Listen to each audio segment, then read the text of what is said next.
Doug, what an amazing, inspirational journey. You know, our viewers who are all across the world love books on this show. And do you have any books that you've read that have made a huge impact that you'd want to recommend to our viewers? The books that I really enjoyed, I know you have enjoyed as well, because now my focus is really mostly on what has made Bill Gates to be who he is, and that kind of stuff. Not so much the theory or whatever, because that world is different for me.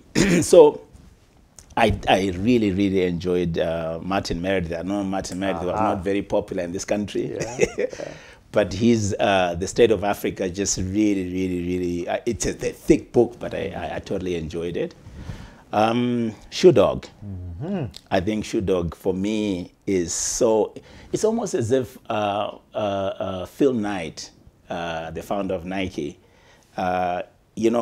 many people find it interesting because I think he puts out all his weaknesses. He was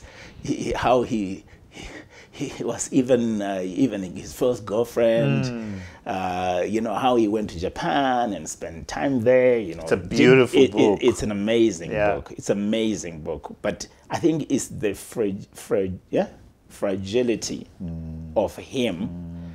But yet, look at what Nike is today. I mean,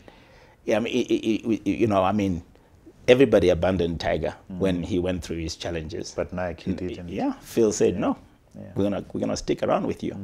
And so for me, that is one of the great books. Obviously, Outliers. I think Outliers is sort of kind of somewhere between a biography or autobiography and some kind of theory. I guess maybe because of Michael Gladwell's background.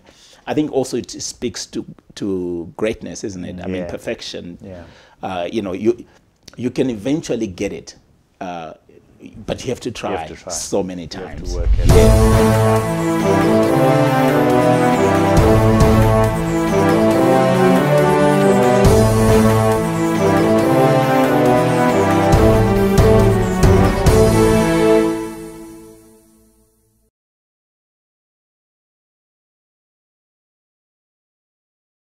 If you enjoyed this video, please click here for the full episode.